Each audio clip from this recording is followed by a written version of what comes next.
Better buckle up. Better get the back and neck braces on. Better make sure the crash helmet is on extra snug, 'cause we're going Monster Truckin USA.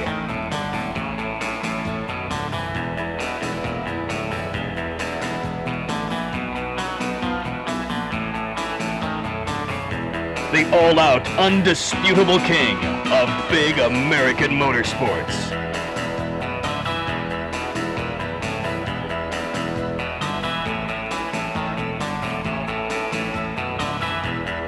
From the USA's Iron Heartland come the 6-ton rockets with the 6-foot wheels. From America's lunatic fringe come the drivers bold enough to launch him into low orbit. I really enjoy this. This is so much fun. I mean, you can't imagine what it's like.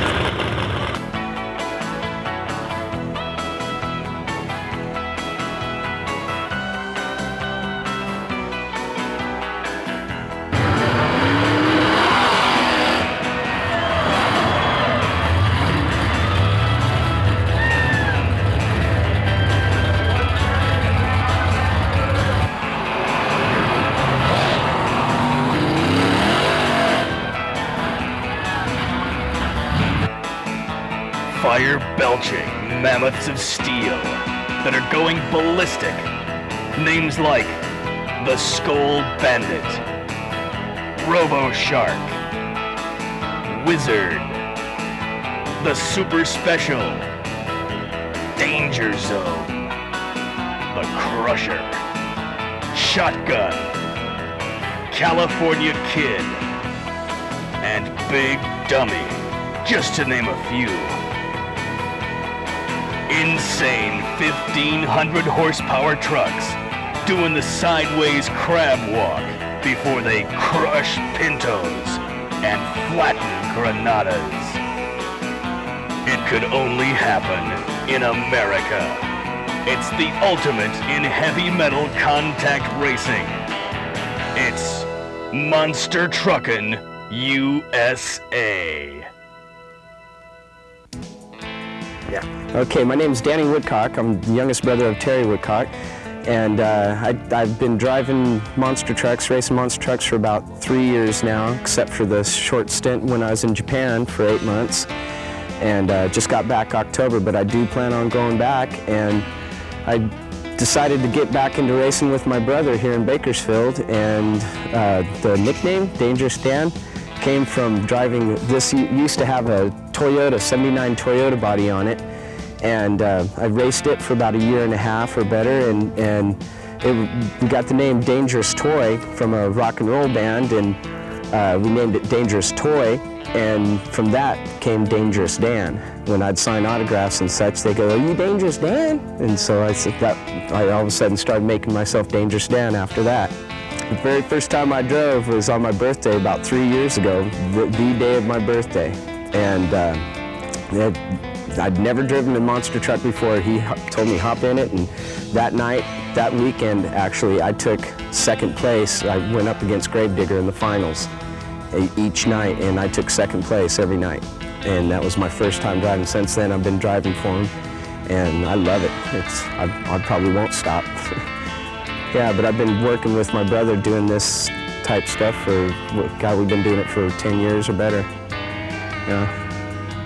The first time the first time I got airborne, it was like I was afraid to hurt the truck. You can't hurt the truck. I can't hurt the truck. Maybe somebody else could, but you can't hurt these trucks. And I really enjoy this. This is so much fun. I mean, you can't imagine what it's like flying over cars at 30 miles an hour, and how much air you can get, and when you land, how it feels. It's just the adrenaline pumps. Like the very first time I drove, I had butterflies in my stomach, but thereafter it was just like, it's like I could do this forever, and I'd do it for free.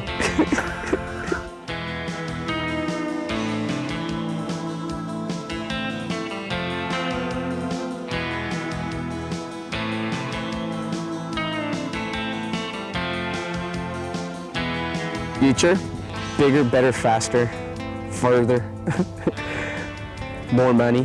Well,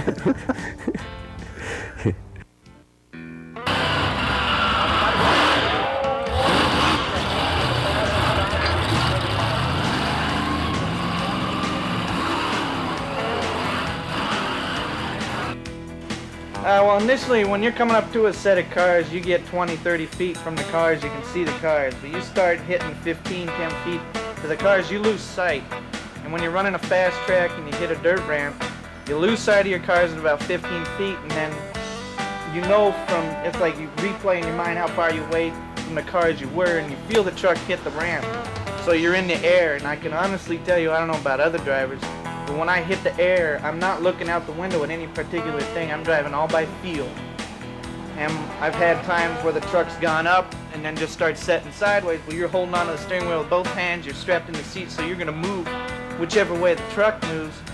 And when it sinks down on one side and it hits down so hard that you feel the front tire give way and it debeads and it goes flat and the truck swings like this, you know, that's pretty wild.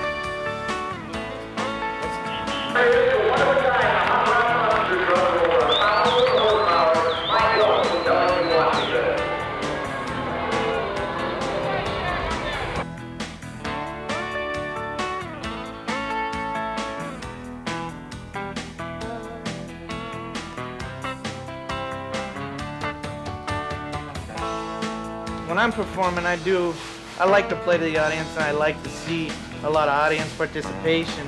And there's been a few times where I've gone out in the truck and I know I didn't do anything real spectacular, and I'll look at the crowd and I'll be sitting there like that, and I'll come back, even if my turn's over, I'll come back into the arena and try to do one more thing to at least get a reaction out of the crowd, because there's nothing better than jumping the truck, getting out, and everybody in the stands is standing up clapping at you because you just excited them beyond belief. I mean, that's monster truck racing.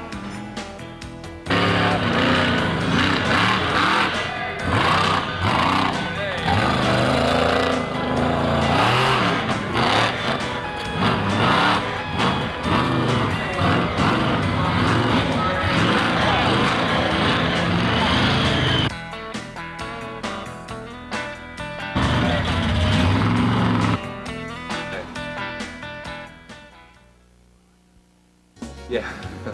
No, I got involved. I was building a lot of street trucks and a lot of performance vehicles and show trucks for the car show circuit. And we had an idea one year after seeing a monster truck about 12 years ago of building a monster truck. So somebody came to me, Seth Dalton, and said, hey, what do you think? You want to try and build a monster truck? So, you know, I took it on as a challenge. At that time, monster trucks were more of a showpiece than a trophy, and were used for display, and not really, there was no racing involved. Very little crushing, in fact. They were kind of just a display piece. So I built a truck, the first truck called the Skoal Bandit, and that's how I got involved. And then I've been in the sport since, I don't know, 12, 13 years now, and it's just kind of evolved, and I've been there through all the changes with monster trucks, so it's kind of been exciting. You know, I've seen it from the aspect of just shows at car shows and being on display and crushing two little cars, just rolling over them at barely an idle, to today's fast-paced, you know, flying high through the air and going 60, 70 miles an hour as fast as you can. Getting air in a monster truck takes a little bit of technique. It's not the same thing as when you're racing. When you're racing, your objective is to finish fast. So the first time you get real incredible air in a monster truck, it's something you'll never forget. It's like slow motion. You throttle just as you hit the car. I mean, you throttle it, you put it to the floor, and the truck just glides. It seems like everything stops. It's like somebody put it in slow motion. And then you land, and that landing is something you'll never forget, because your head, you didn't know you could move your head in that many positions. It bounces all over the place. But when you settle out, I mean, you just have this adrenaline rush like nothing. I mean, nothing you've experienced before. Exciting, it's guts. I mean, you get out there, every track is different. Some tracks are short and real fast-paced with steep ramps and you fly high. Other tracks are really fast and long. racing monster trucks takes a lot of guts. You got to go out there and really study your track.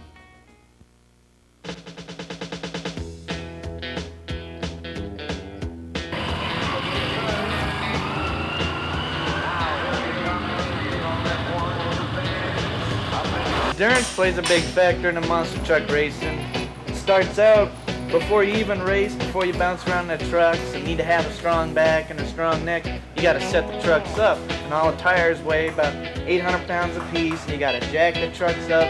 You got to change all 4 tires by yourself, you know, with no aid of any special equipment. You got to wrestle the tires on, put on the lug nuts, the air gun, and you got to go to the back, jack it up, do the same thing. And then after all that, then you're ready to race. And I think, you know, if you wear a back brace and a helmet and a neck brace, I don't think you got to be Superman to drive the truck. But I think if you had a bad back, monster truck racing wouldn't be what you need. You know, I've had a few times where I've come down in a truck, basically planted my butt right in the seat, and it felt like my spine went right on through. You know, I've never been hurt that way, but it does smart after a while. But and after all that racing is over, and you know your adrenaline and everything has been pumping, you're tired. Well, then it's time to tear down the truck. And again, you got to manually take the tires off, load them on the trailer, load the trucks, chain them down. It's a pretty demanding, in a physical aspect, it's pretty demanding.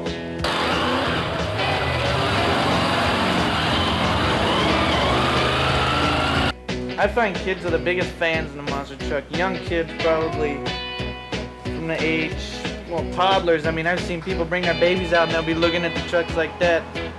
Probably from, you know, little babies to 15, and then it's real funny. The older people, like elderlies, I don't want to say old, 60 and on, they really are impressed with the trucks too. And I think those, if you spend enough time with them, signing autographs and do a good show for them, you got yourself a fan for a life.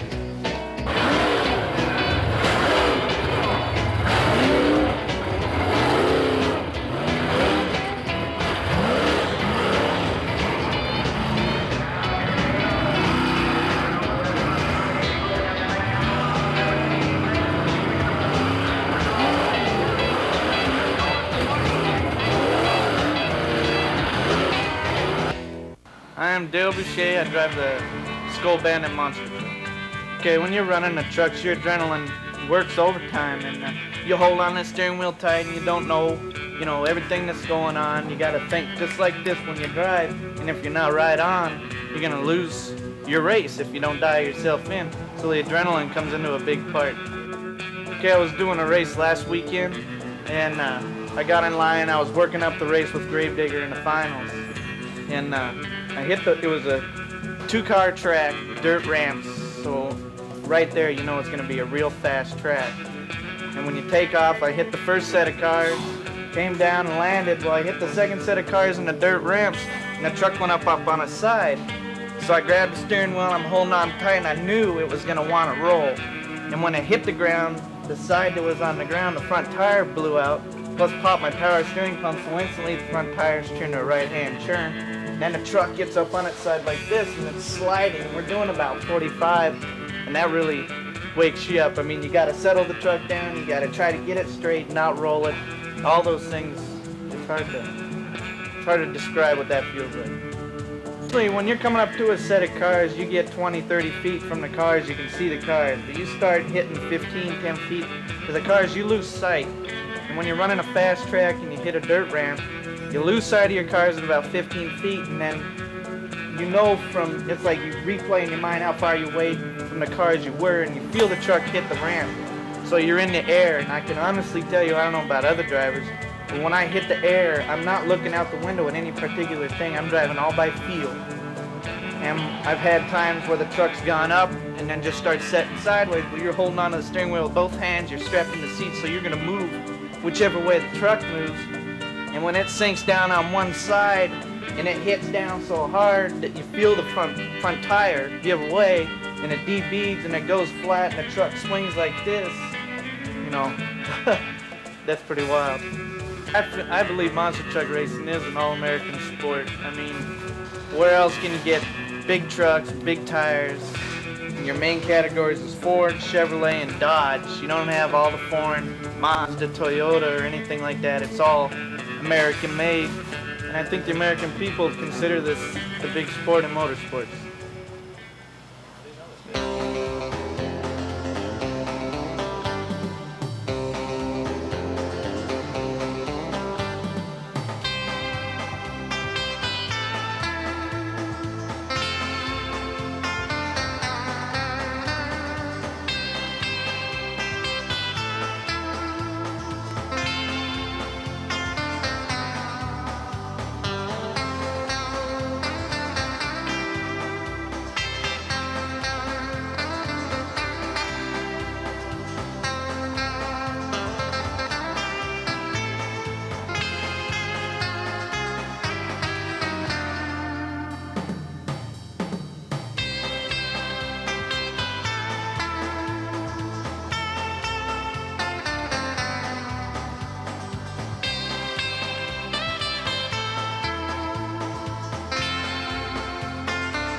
My name is Doug Demokis, and I'm known as the Wheelie King.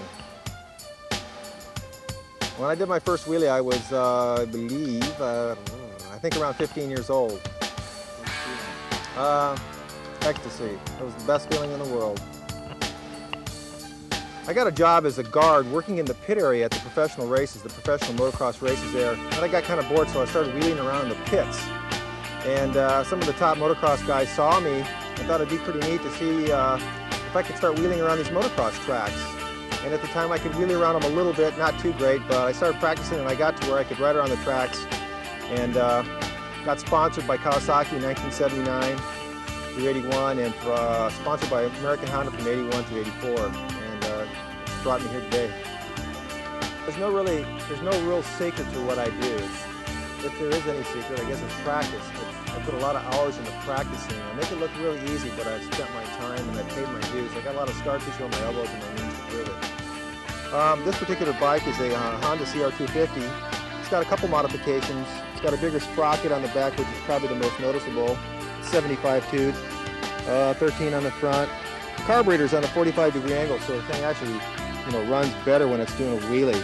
It doesn't run as good on two wheels on the ground as it does on one wheel. Being the Wheelie King has gotten me to a lot of places around the world. I've been to 12 foreign countries so far, and I'm hoping to go to a few more. I'd like to go over to China, and one of the things I'd like to do in China is wheelie on the China wall. I'd like to make it over to the Soviet Union too, and wheelie around that country also. Also wheeling's got me everywhere in the United States. I think I've been to every state in the Union except maybe one, and I really couldn't tell you what that one is. I don't tell anybody to do this. I don't tell anybody not to do it. If you're going to ride a wheelie on a motorcycle or an ATV, always wear a good safety helmet and good protective clothing, good motocross gear. Stay off the city streets and the sidewalks. You don't want to get busted by the toppers. And Just be safe and have fun.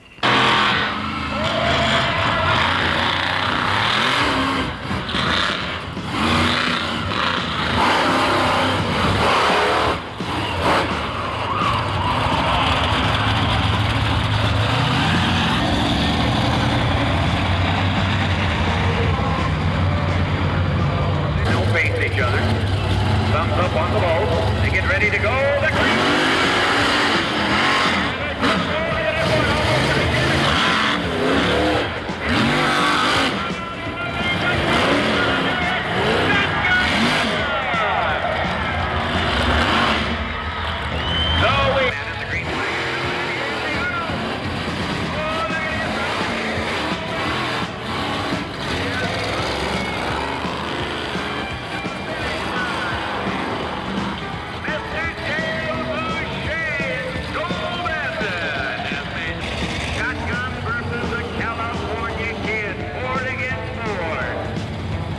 What's it like to drive a monster truck?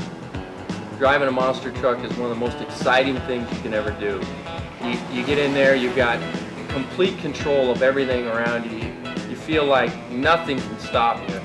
It takes some technique. You gotta go out, you gotta study your course, you gotta study your cars, the position of the cars. The course constantly changes. You got 16 trucks out there, or 5, or whatever the race you're at, the course constantly changes. So you get out there, you line up, you pick your path, you close your eyes, no. The audience is one of the most important parts of what we're doing. We feed off of the adrenaline that comes from the audience. The audience gets excited, gets us going. And we get paid to go out there and show off with our big trucks, all our horsepower. We feed on that. So when the audience is excited and exciting, that goes right through us and comes out in our performance. So a lot of times your truck may not even be running good, you may have some problems.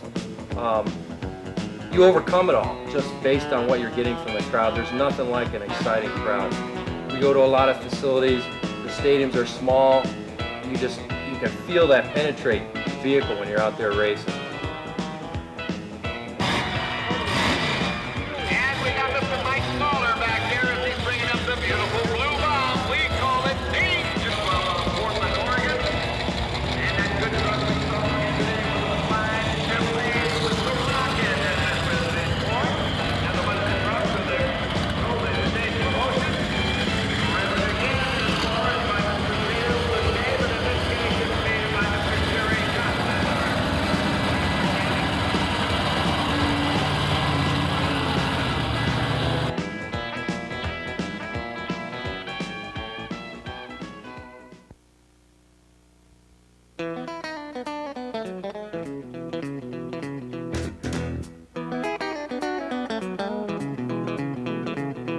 Hi, I'm Frank Scatini. I own and drive the Big Dummy 3 monster truck.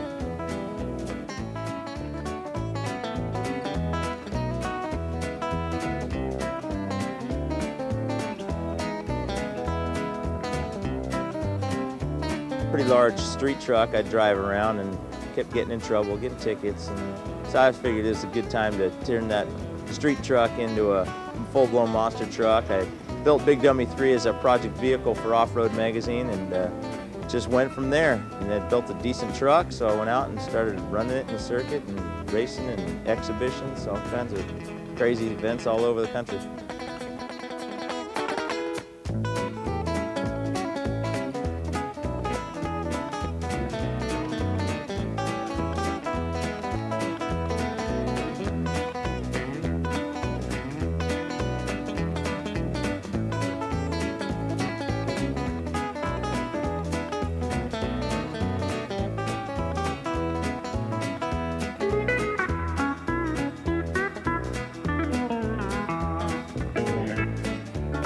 Started off by coming up with some pretty crazy theory and technique, a lot of off-road sports put together, and designed a suspension first of all, and then all the body mods and all that came with sprucing it up for the magazine article, and ended up with one heck of a truck.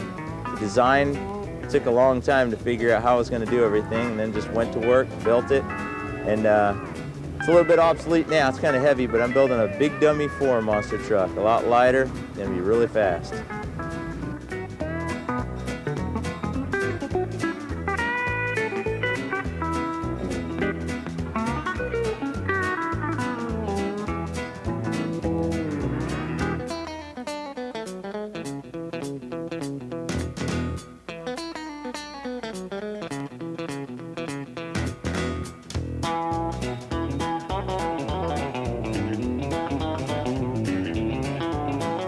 Well, I originally built this truck as like an exhibition vehicle, but I built it well enough to jump over the cars pretty decently. So I've been involved in a few races, Anaheim Stadium, San Diego, Jack Murphy Stadium. New truck I'm building is going to be designed mostly for racing only. It's still going to be built really clean and, of course, real nice paint job, show exhibitions, all kinds of good stuff, but mostly for race. It's going to be pretty fast.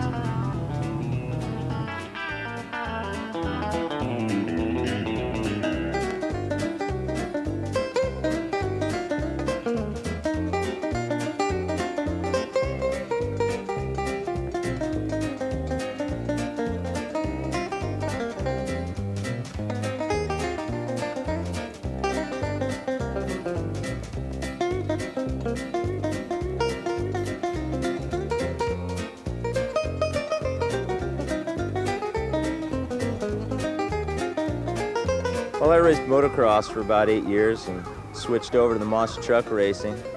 Nothing like motocross, but what's great about the monster truck is you can hit the cars the same way, same speed every time, and you always go a different direction. That's a real exciting feeling, and controlling it, and the horsepower, and handling the weight, controlling the vehicle.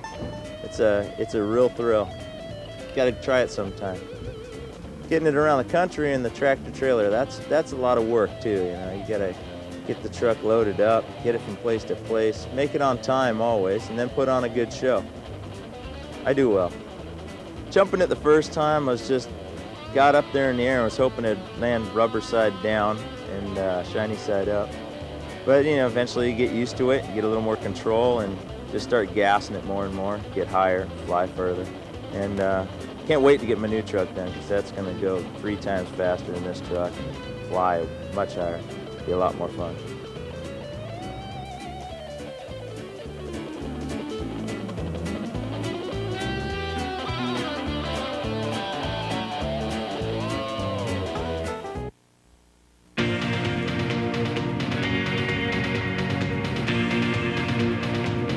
A typical race.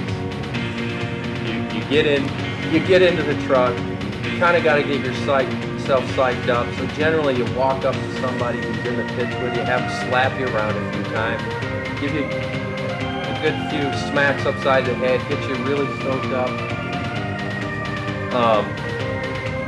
You get in the truck. The first thing you want to do is really the absolute first thing you have to do is make sure all your safety equipment's intact.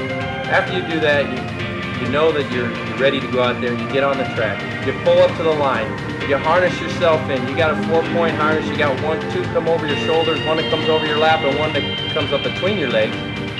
You get it all cinched in tight. That's the most important part. You got to keep your torso strapped in. Then comes the fun part. You look over at your opponent you're about to race, you figure, how can I get him out of his game plan? Everybody knows the object is to get to the end first, but you want to psych this guy out a little bit. So sometimes you can see if they're real anxious to get to the line and go, you take your time. You make him wait for you a little bit.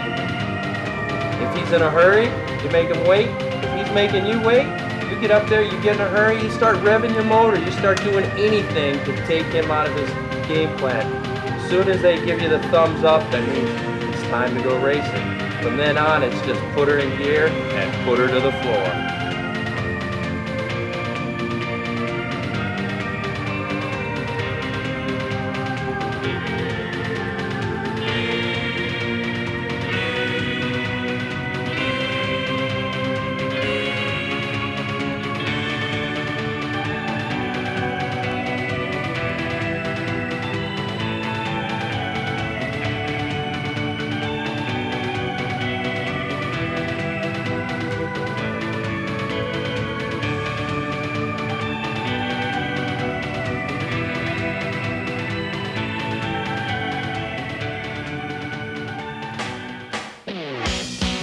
What kind of race is this? They put themselves and their trucks on the line. Winner take all. Loser loses all.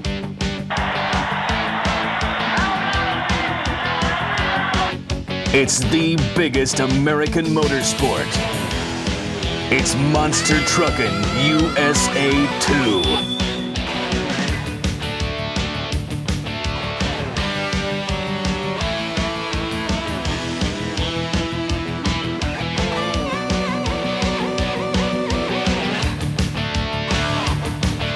With rigs like Rocky Mountain Thunder, the Frequent Flyer, Dangerous Toy, Explorer, High Voltage, Hot Stuff, Wizard, American Graffiti, Carolina Crusher, Danger Zone, Robo Shark, and the California Kid.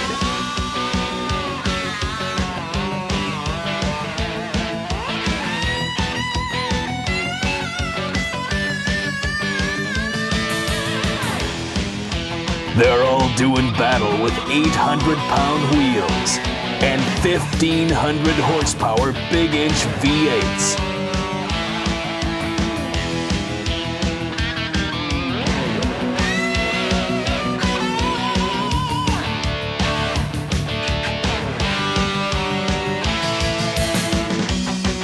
When one of these babies gets airborne, you know it's gonna land hard.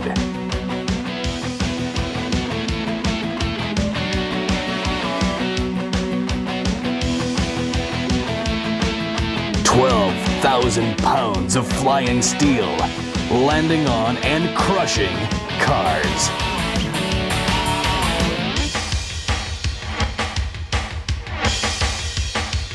That's the Monster Truck way.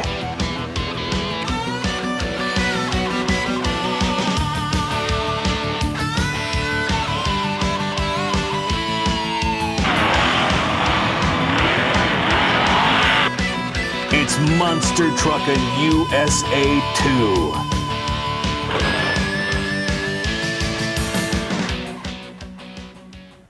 Hey, my name's Terry Woodcock and I'm in Bakersfield, California. I run out of Ed's 4x4 repair service in Bakersfield. I've got 3 monster trucks presently running the circuit, and I'm building a 4th and 5th truck. Also building a tank school bus for the children to ride in. And this truck right here is called a Frequent Flyer. It's Ford sponsored by Ed's and Pro Comp, also sponsored by Rewarder Headers. And it used to be called Dangerous Toy. I know a lot of people remember that truck. It was quite popular. Now we changed the body. All my trucks' bodies interchange. Takes about 20 to 25 minutes and we can have any body on any truck. So it makes it pretty good for racing when things change. You never know what's going to happen. We've been on our top, on our side. Everything that can happen will happen.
And over this way, we have another truck.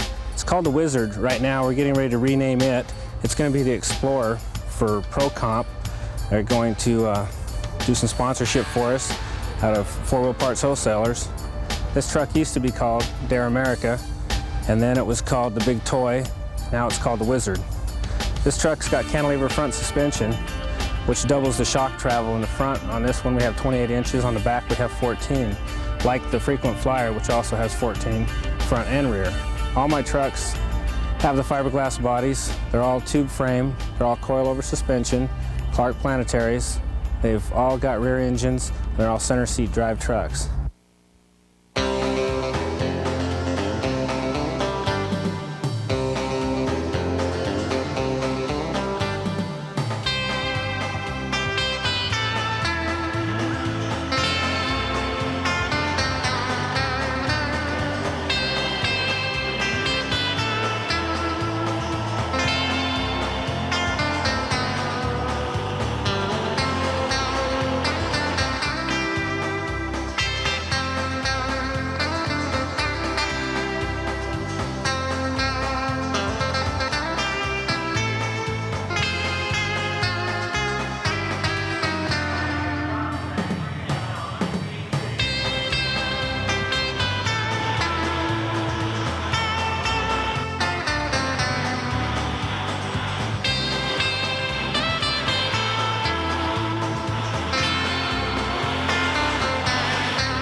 I don't know. I think jumping is like probably the greatest thrill that anybody could ever experience, because here you are, you've got all this space and it's below you, and ordinarily your body says don't jump.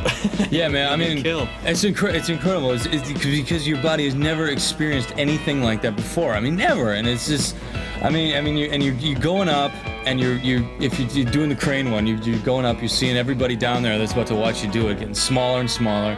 You're watching the airbag getting smaller and smaller, and it's and you continue to climb. Right. You go higher and higher and higher. This is not the kind of thing that people who have a fear of heights can do. There's a lot of fear definitely involved. Right. It's just funny how many people talk about doing it, and then they get there, they look at the crane, they look at they watch somebody do it, and they said, maybe. Yeah, but it's and that's the thing. Once you're up there, you're just looking at all these little tiny people. But you can't back out because all those people are looking at you. Right. It's something you got to go through. Once you're on the crane, man, there's no turning back. And once you go through with it, boy, are you glad, because it is something that you have never experienced before. It's absolutely a pure adrenaline rush, and that's all it is. There's like that second of time where your body goes, uh-oh, you goofed, it's too late, you're gonna die, and then you feel the tug of the cord and you bounce back. It's something that everybody should experience at least once. I was talking to this one guy who said when the first time he jumped, he let go of the thing, he got the countdown, he let go, and he was at that second when your stomach drops off. He said he's like started flapping his arms. He thought, but he'd fly. He thought he was gonna try to, because it's a natural response. Your body says that's it, you blew it, you're dead. But and then there's the other thing too, where your body and your mind sometimes thinks that so many things could go wrong. You could hit the ground, the cord could break, you could hit your head on the platform. There's so many things that could go wrong if the equipment is just not up to par. That you really have to watch it. But once the equipment works and you work and it all happens, boy, there's just no other feeling like it. Yeah, there've been accidents, but and we're not necessarily even daredevils. We're just guys who like a little bit of a thrill. Daredevils, I think, like to present themselves with a measure of failures, to make it more of a 50-50 chance that you possibly could go wrong. But we're just exactly the opposite. We're so incredibly safety conscious that everything is checked out before, and do not do this if you're an amateur. You've got to really have it together in order to do this the right way. And the people running the thing, I mean, if it was unsafe in any way, they wouldn't let you go, Exactly. They wouldn't even set up the crane. I mean, because the thing that these people do not need is some kind of death hanging over their head. So everybody's really careful about it. So I don't, when people call us daredevils, it's like, nah, I don't think so, because we're not daring. We're not leaving anything to chance. Yeah. We're trying to make it as safe as possible. Because hey, we don't want to get busted up. We just want to have a little adrenaline rush, a little thrill. That's what it is, man. It is. Just got to close your eyes and go. You just got to do it.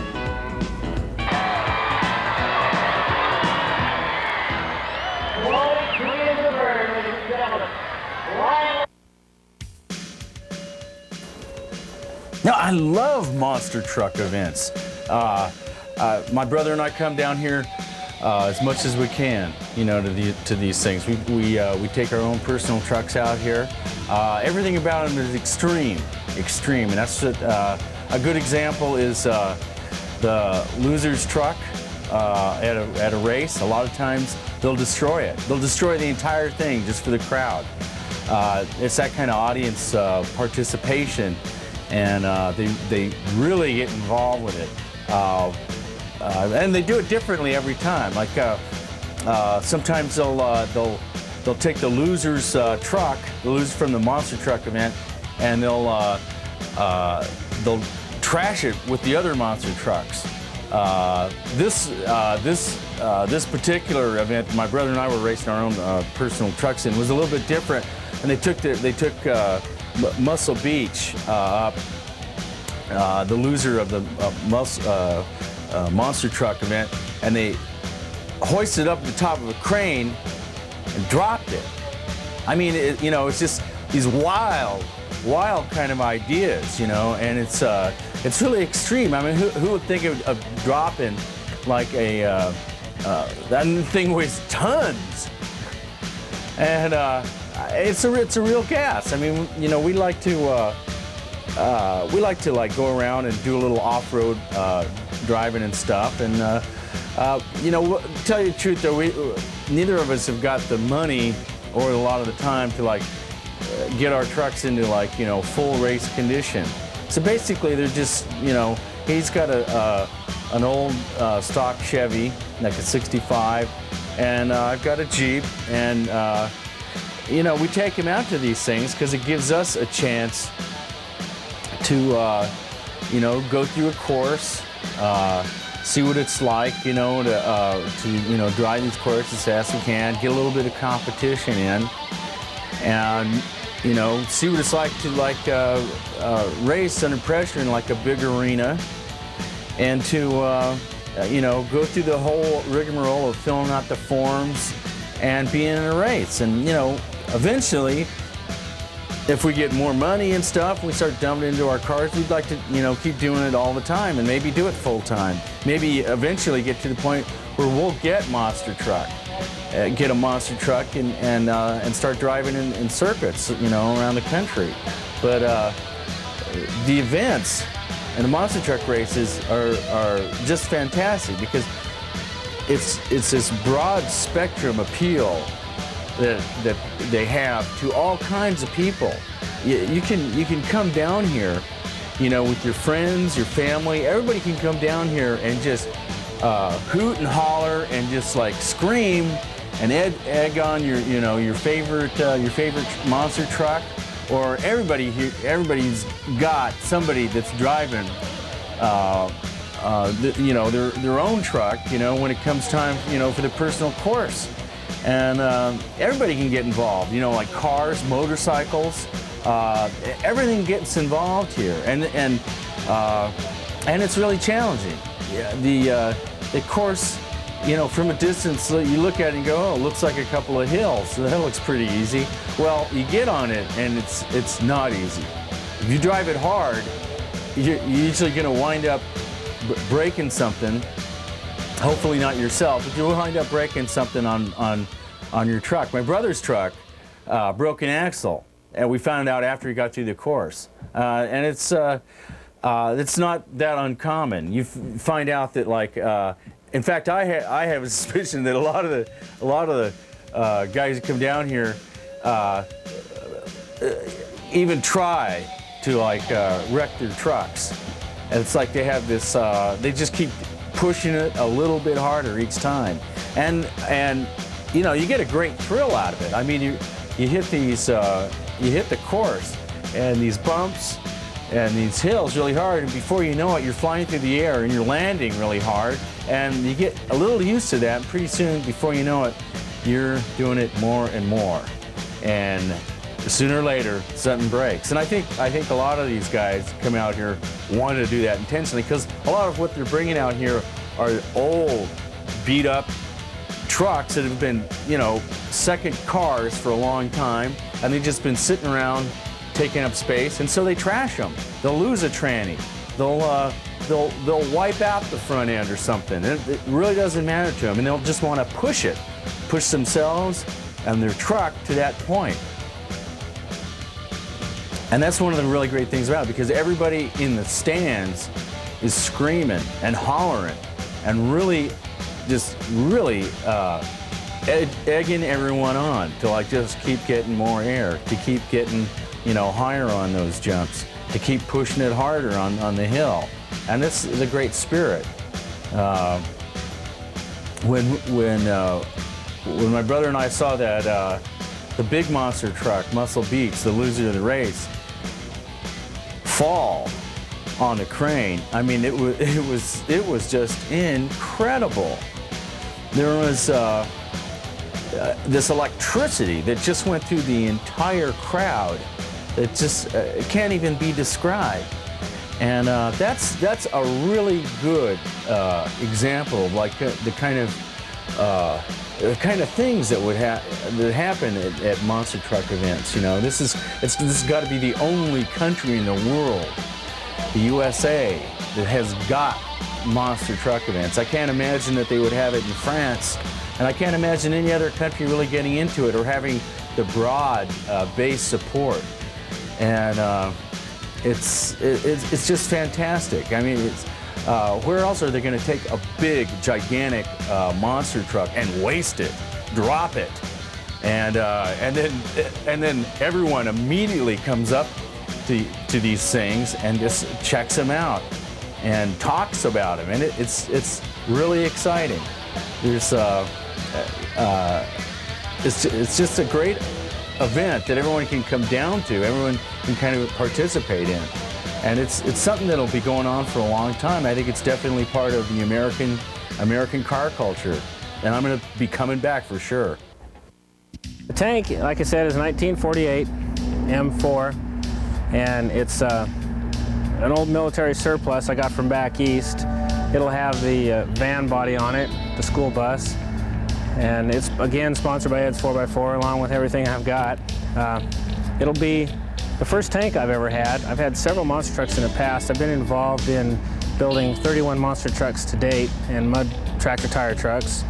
We've been running out of Ed's for several years. Ed has a tractor tire 4x4 truck that won first place in a point series, and I had one that won second place in point series, so we're pretty proud about what we bring out of Ed's 4x4 repair.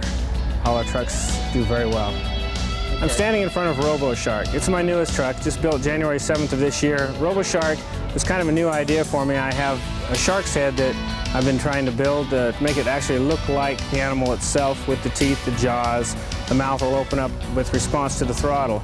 RoboShark started out where I thought I would just cross a truck and an animal, a shark, as a machine. That's where the two names came together. RoboShark, like the other two trucks we looked at, is a tube frame, rear engine, coilover suspension, planetary truck with center seat driving. It's also got the exchangeable fiberglass body along with the other two trucks. Our new truck that we're building is a concept vehicle. It's completely a creature that's really can't be described, but it's along the same lines as RoboShark. And the shark's head on RoboShark should be done probably March of this year.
We're in one of the three shops that we use right now, and this is one of the fiberglass bodies for one of the two new trucks we're building. We have the concept truck, which is a creature, and we have a new Chevy S10 extended cab truck.